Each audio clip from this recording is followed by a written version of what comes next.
करके मंसूर भाई का शुक्रिया अदा करता हूँ कि आज उन्होंने ये मौका दिया हमको। क्या आपके साथी वाली कैंडिडेट वो उनका नुकसान हुआ? हाँ, थोड़ा नुकसान हुआ है ना, कहीं ना कहीं थोड़ा सा हमने एसटी समाज में वर्क नहीं हो पाया, इसके कारण हमको, पर वो जीती हुई सीट है हमारी। वो मालूम है महानगर पालिका के इलेक्शन खत्म हो चुके हैं, आज रिजल्ट आ गया है। प्रभाग 3 के अंदर MIM की जो है 3 कैंडिडेट यहाँ से जीत के आए हैं, एक कैंडिडेट बीजेपी का आया है। मेरे साथ में यहाँ पे मंसूर खान साहब है, एक्स कॉर्पोरेटर है। सर, आपका चैनल में स्वागत है।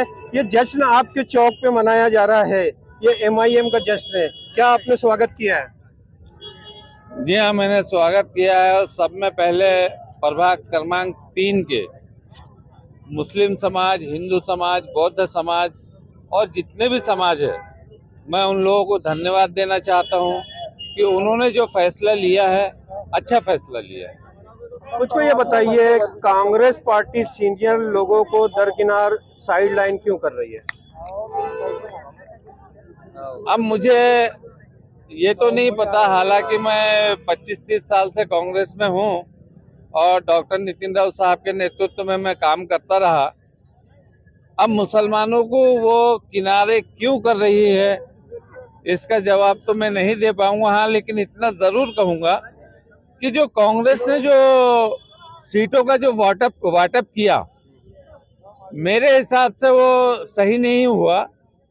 और जो इतने जमाने से जो कांग्रेस से जुड़े हुए उन लोगों को निगलेक्ट किया गया, तो मेरे को उससे ये समझ में आया कि यूज एंड थ्रो, यानी कि अगरचे मैं मुस्लिम समाज का एक व्यक्ति हूँ, मैं अगर उरूज पे आ रहा हूँ तो मुझे मेरी राजनीति को, मेरी पॉलिटिक्स को कैसे खत्म करना, वो मेरे ही कार्यकर्ता को टिकट देकर मेरी पॉलिटिक्स को खत्म करने की कोशिश की गई है। और ये कांग्रेस पार्टी ने किया है, जिसका जवाब प्रभाग क्रमांक 3 की जनता ने इनको दिया है। लोगों का, कांग्रेस वालों का, लोगों का कहना है कि कांग्रेस MIM के 3 कैंडिडेट जुटाने में जो है वो बहुत बड़ा आपका हाथ है। देखिए, ऐसा है, हाथ मेरा नहीं है, असली में मेरे प्रभाग की जितनी जनता, उनका आशीर्वाद है। उन्होंने अपना आशीर्वाद ये तीनों कैंडिडेट को दिए हैं।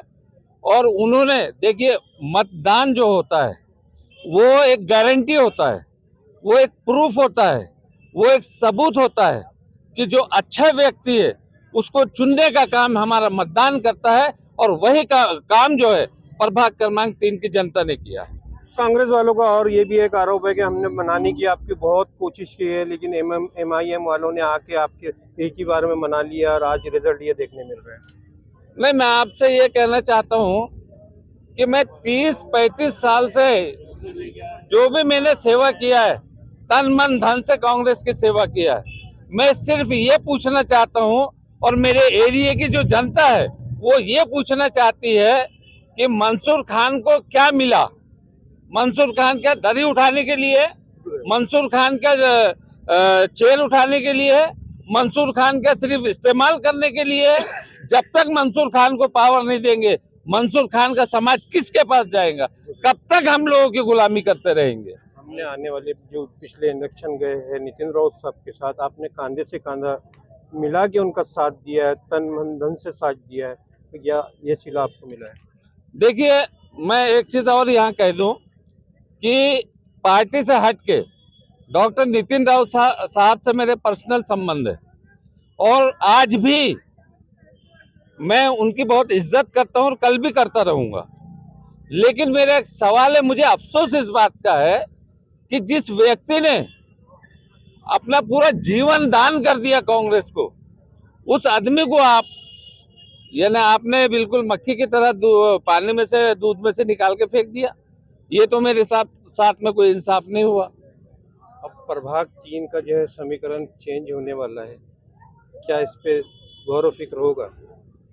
बिल्कुल, प्रभाग क्रमांक 3 का समीकरण चेंज हो चुका है, होने वाला नहीं है, चेंज हो चुका है।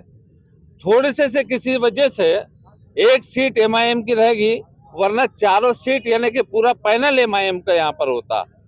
और मैं फिर एक बार मुबारकबाद देना चाहूंगा प्रभाग क्रमांक 3 की, जनता को, अब वो चाहे किसी भी समाज की हो, उन लोगों ने एमआईएम के कैंडिडेट को और मेरी जो टिकट कटी उसका उनको बहुत दुख हुआ, और उन्होंने जो फैसला लिया वो बेहतरीन फैसला लिया, जनता के हक में लिया। मैं उन्हें बधाई देता हूं। जिन लोगों ने हमारी इज्जत और आबरू को बचाया, मंसूर खान की इज्जत और आबरू को बचाया, मैं अपने एरिया की प्रभाग क्रमांक 3 की जनता को बहुत बहुत मुबारकबाद बोलता हूं कि कम से कम अपने भाई की उन्होंने इज्जत रखा। एमआईएम के जो है 3 कैंडिडेट आपके प्रभाग से चुन के आए, आपने उन पे भरोसा किया, उनको सपोर्ट किया, क्या उस तरीके से सपोर्ट पे भरे उतरेंगे?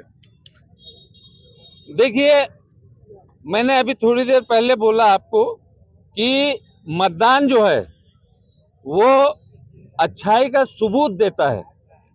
मतदान जो है वो किसी को चुनता है, और चुनता किसको है? जो जनता को अच्छा लगता। तो उनके मतदान ने इनको चुना, यानी कि ये अच्छे थे इसलिए चुना। अब जाहिर से बात है, अच्छों को चुनेंगे तो काम अच्छा ही होगा। आपको भरोसा है पूरा? मुझे पूरा भरोसा है। लेकिन मैं एक बात और यहाँ क्लियर कर दूं कि मेरी नाराजगी थी, मेरे साथ बहुत सारे लोग आए, मुझे समझाने के लिए भी आए। मैंने उनसे कहा कि भाई सॉरी, मुझे माफ़ कर दो, मैं बात करूंगा 16 तारीख के बाद। मैं डॉक्टर नितिन राउत साहब से प्यार करता हूं, प्यार करता रहूंगा, लेकिन इसका मतलब कोई ये ना निकाले कि मैंने कोई पार्टी बदल दी है। अभी मैंने बदला नहीं है, अगर कांग्रेस चाहेंगी तो बदल दूंगा। मतलब आज भी आप कांग्रेसी हो? मैं तो अपने आप को मानता हूं कि मैं कांग्रेसी हूं। मुझे एक जवाब देना था, मैंने वो जवाब दे दिया। ठीक है। लोगों का ये भी कहना है कि आप आज भी कांग्रेसी हो, क्योंकि आपने नितिन राउत साहब के साथ में जो गुलदस्ता देता हुआ स्टेटस आपके मोबाइल में रखा है, इसीलिए लोग बोल रहे हैं कि आज भी मंसूर खान कांग्रेसी है। हाँ, आज भी मेरे स्टेटस पे डॉक्टर नितिन राउत साहब है। मैं उनका सम्मान करता हूँ। असली में ये एक मोहब्बत होती है किसी से, मैं उन्हें मानता हूँ। लेकिन कांग्रेस अगर चाहेंगी कि मैं कांग्रेस से हट जाऊं तो हट जाऊंगा। बहुत बड़ी। साकिबुर रहमान साहब, आप तो एक चर्चित चेहरा है, जाने पहचाने, कामटी शहर के बहुत बड़े काम करने वाले हैं और आंदोलन में शरीक होने वाले हैं। मंसूर खान साहब का साथ कैसा रहा है? देखिए, मैं आपको सबसे पहले तो प्रभाग 3 की जनता का फिर से बहुत बहुत शुक्रगुजार हूँ कि उन्होंने इतने भारी मतों से एमआईएम को इतने इतने दिल से मतलब जिता के ला कर दिया। और ये जीत मैं बोल चुका हूँ आपको ऑलरेडी कि मंसूर भाई जैसे जो लोग थे, जिस तरीके से कांग्रेस ने आज मुसलमानों के साथ नागपुर महानगर पालिका में किया है। देखिए, पहले तो अनीस अहमद साहब को ख़त्म कर दिए, ठीक है। एसक्यू जमा साहब थे एमएलसी, उनको रिपीट नहीं किए। उसके बाद आपका जो मुस्लिम लीडरशिप है नागपुर में, देखिए हम कांग्रेस से क्यों उम्मीद करते हैं, क्योंकि हम उनको वोट करते हैं, इसलिए उम्मीद उनसे करते हैं। आप विधानसभा की टिकट देंगे नहीं, ठीक है, एमएलसी हम बनाएंगे नहीं, एक उम्मीद रहती है महानगर पालिका में टिकट देंगे और हम जीत कर आएंगे, अपने समाज का नेतृत्व करेंगे। 11 सीटें दी है कांग्रेस ने, टोटल 151 सीट्स में थे पूरे महानगर पालिका में। हक बनता था यहाँ मंसूर भाई का, हक यहाँ से 2 सीट देने का, नहीं दी यहाँ से। क्यों? क्योंकि जो लीडर है यहाँ के, मैं उनका नाम नहीं लूंगा, जो लीडर है नॉर्थ नागपुर के, उनको परिवारवाद ज्यादा पसंद है। तो वो जो परिवारवाद की जो हार हुई है ना यहाँ पर, तो उसके लिए मैं बहुत खुश हूँ पर्सनली, ठीक है। क्योंकि क्या है, परिवारवाद पर मैं क्यों बोल रहा हूँ, क्योंकि जो टिकटें बटी है, जो मेरे को लग रहा है वो उनके साहबजादे के बोलने पर बटी है, ऐसा मेरे को लग रहा है पूरे नॉर्थ नागपुर में।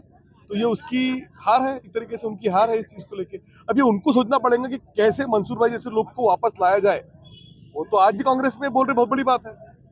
अब उनको सोचना कि कैसे उनको वापस लाया जाए, उनको सोचना ये बात। और रही बात हमारी प्रभाग 3 की जनता का, मैं वापस से बहुत शुक्रगुजार हूँ और मैं पूरी ये आश्वासन देता हूँ अपने बिहाफ में, हमारे तीनों कैंडिडेट के बिहाफ में, कि आपकी सारी उम्मीदों पर खरा उतरेंगे। नहीं उतरेंगे तो आप हमसे पूछिए सवाल, हम उनसे पूछेंगे, कोई दिक्कत की बात नहीं। बहुत बहुत शुक्रिया। छत्तीसगढ़ से स्टार प्रचारक के रूप में आप आए, आदम सेना के राष्ट्रीय अध्यक्ष है, आपने चुनाव को देखा, आपने यहाँ के 3 कैंडिडेट को जिता के दिया है, आप क्या महसूस कर रहे हैं? देखिए, दरअसल एक बदलाव है ये, और बदलाव है, मैंने बार बार कहा है कि पब्लिक क्या हो जाता है, जब त्रस्त हो जाती है, देखती है कि हमारी लीडरशिप को ख़त्म किया जा रहा है, तो उनको ये डिसीजन लेना पड़ता है। और जिस तरीके से कांग्रेस मुसलमानों का लीडरशिप खत्म कर रही है, जगह जगह से मुसलमानों को हाशिए पे ढकेल रही है, उनका ये कहना होता है जब उनसे सवाल करो कि आप टिकट क्यों नहीं दे रहे हो तो कहते हैं बीजेपी भी टिकट नहीं देती। तो मुसलमान बीजेपी से सवाल क्यों करेगा? मुसलमान तो बीजेपी को वोट भी नहीं देता है। तो वोट मुसलमान जब कांग्रेस से देता है तो सवाल किससे करेगा? और सवाल इनसे करते हैं तो इनको तकलीफ होती है। ये बार बार अपने आप को ये दिखाने की कोशिश करते हैं कि इनका मुसलमानों से कोई लेना देना नहीं है। आप सोशल मीडिया में भी देखे होंगे कई मुस्लिम लीडर्स को इन्होंने स्टेज से उतार दिया है। राहुल गांधी की सभा से स्टेज से मुसलमानों को उतार दिया जाता है। ये बताने की कोशिश करते हैं कि हम हिंदूवादी हैं। अरे देश हिंदू और मुस्लिम से नहीं चलेगा, देश सबसे चलता है। देश किसी एक धर्म से, किसी एक जाति से नहीं चलेगा। और कांग्रेस भी जो है अब बीजेपी की रास्ते में चलने की कोशिश कर रही है और ये बताने की कोशिश कर रही है कि हम हिंदुत्व के सपोर्टर हैं। तो आप एक चीज समझ लीजिएगा कि ये हिंदुस्तान जो है हिंदू, मुस्लिम, सिख, ईसाई, जैन, पारसी, ये सारे लोगों के क्या बोलते हैं एकजुट होने से हिंदुस्तान बनता है। और ये इस तरीके से आप बांट के क्या साबित करना चाहते हो? तो निश्चित तौर पे मुसलमान अब समझ गया है कि हमको अपनी लीडरशिप तैयार करनी है और मुसलमान अपनी लीडरशिप तैयार कर रहा है। और इंशाल्लाह आप देखेंगे, ये तो एक छोटा इलेक्शन है, मैंने कह दिया। यहाँ पर लोगों ने जिस तरीके से, मैं तो बता रहा हूँ कि ये इलेक्शन उस तरीके से यहाँ के लोगों ने लड़ा है कि जैसे कोई आमदार का इलेक्शन हो रहा होगा। तो इस इलेक्शन में बता दिया कि इनका गुस्सा कितना है कांग्रेस के खिलाफ और दीगर पार्टियों के खिलाफ। और मुसलमान लीडरशिप बनाने के लिए मुसलमान पूरी तरीके से कमर कस चुका है और वो एकजुट हो रहा है। इनके अंदर इत्तेहाद की जो भावना है वो आ चुकी है, ये मुत्तहिद हो रहे हैं। मेरे साथ में ये तीनों भी लोग थे, एक्स कारपोरेटर थे और एक्स कारपोरेटर हमारे कामटी के जो है साकिबुर रहमान साहब भी थे और आदम सेना के जो राष्ट्रीय अध्यक्ष थे छत्तीसगढ़ से आए थे। इन लोगों ने अपनी अपनी बात रखा है, इन लोगों की बात भी सही है और मंसूर खान साहब का भी गुस्सा जो जायज़ है। और उन्होंने अंदरूनी तौर से पहले तो काम बताया, लेकिन अब खुल के आके इन्होंने विन कराया है। और बने रही है हमारे चैनलों के साथ।